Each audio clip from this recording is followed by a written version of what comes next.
6 rules you can follow to become a better gardener. All things you can do right now, no money required. Let's get into it. My name's Diego and I'm here to help you streamline gardening. Think of that as helping make gardening easier for busy people. This year was a really bad year for me in the garden. Really bad. Looking back at the gardening year that was, I tried to figure out why was it so bad? And on that look back, I realized it came down to one thing. I was trying to do too much, both in life and in the garden, and as a result, the garden suffered. It simply wasn't as important as other things in my life. My kids, my job, my wife. So I tried to think of a way that I could set myself up for success in the garden in the context of my life. Because as much as I think my life might get unbusy soon, it's not gonna. So how can we as busy people have better gardens? That was the goal. But what was the solution? Because I didn't have it. So I went out and I started to read a lot of gardening books. I mean, a lot of gardening books. They all had one fundamental commonality. They all treated gardening as though it was being done in a vacuum, like you had all the time in the world and gardening could be the main focus of your life. And that's great for people who are retired or that's your job, but for busy people, that philosophy doesn't work. In fact, it actually kind of works against you because you want to do all these great things, but you don't have the time to do all these great things because you're already doing other great things. You get what I'm saying?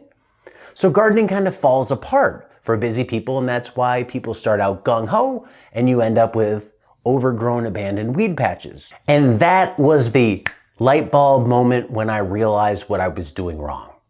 I was trying to do too much in too little time.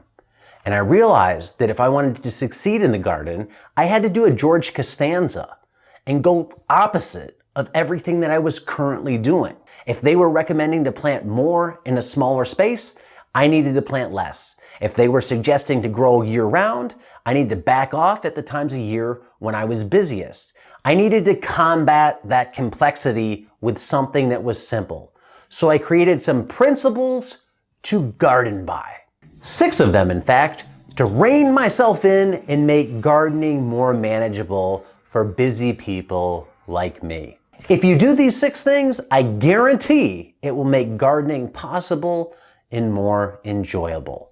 Principle number 1, grow what you enjoy. Grow what you enjoy growing and grow what you enjoy eating. Don't feel pressured to grow something because you think you should or because you need to when you really don't enjoy growing it. Too much of us look at seed catalogs, watch videos on channels like mine and say, whoa, look what they're doing. I need to do that. I want to be self-sufficient. I want to be a homesteader. I'm a prepper. I want to grow all these great things. Yet it adds so much complexity that suddenly gardening becomes unenjoyable. So if you have the choice to garden, then grow what you enjoy growing, grow what you enjoy eating, and then buy the rest from somebody else who enjoys growing it. Principle number 2, choose passive solutions over active solutions. Why? Because passive solutions work when you're too lazy to do the active solution. Think mulching versus a cover crop. Mulch, you put it in place once, it sits there passively and works. A cover crop, you have to plant it, you have to water it, you have to mow it down. It's going to take work. If you're somebody that doesn't want to take on that additional work, then choose a passive solution like mulch or tarps.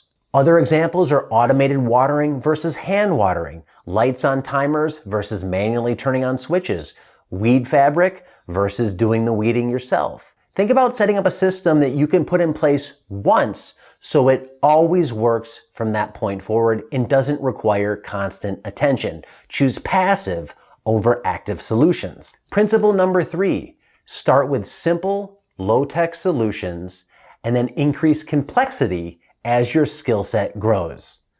Start with the easiest thing possible and then move on to something that's more difficult as you become more competent in doing it. An example would be start gardening in normal rows versus starting with intensive interplanting, or using a simple tomato trellis without pruning before you do pruning in lower and lean style tomatoes. Start with simple low-tech solutions and infrastructure, and then increase complexity as your skill set grows. Principle number 4, limit experimentation to 10% of your garden.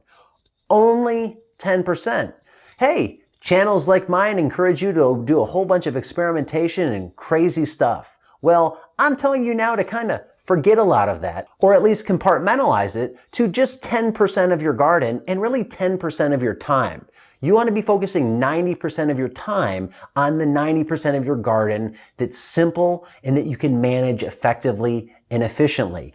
Master something before you start on the next thing. Keep the main thing the main thing. And limit experimentation to just 10% of your garden. Principle number 5, respect seasonality. Get really good at growing plants during their optimum season before you try growing them out of season. Spinach and kale grow really well in the cooler months. Focus on growing them really well in the cooler months before you try and grow them in the summer months. If you're struggling with summer vegetables, while you're also trying to grow winter vegetables in the summer, focus on the summer vegetables, which are meant to be grown in summer, and forget the winter vegetables, which you're growing out of season. Focus on seasonality and respect it. Principle number 6, start slow and controlled. Want to add more space to your garden? Add 20% at a time versus 200% at a time. Adding some new fruit trees? Plant a few, not a few dozen. After looking at that seed catalog and making your list of everything you want to buy, take the list, cut it in half, and then take the remaining part of the list and cut it in half again. Grow less. Everybody wants to do more, yet very few people do more and do it really well. So I'm going to pose this question before you do more. Ask yourself, what are the 5 crops?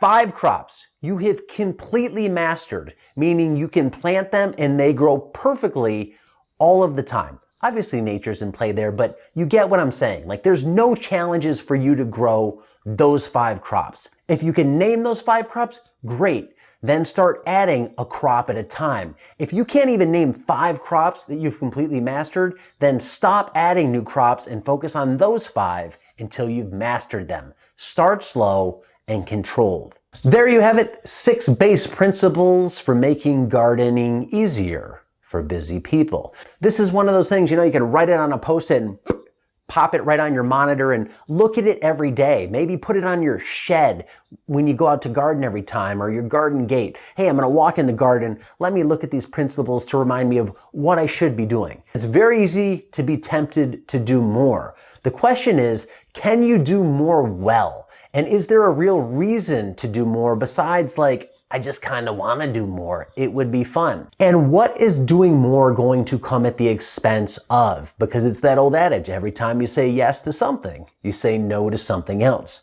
So taking on more means you're going to be able to focus less on what you were already taking on. So the irony of me having this bad year in the garden was it forced me to rethink gardening and come up with this concept of streamlined gardening that I've been working on. These base principles are part of that.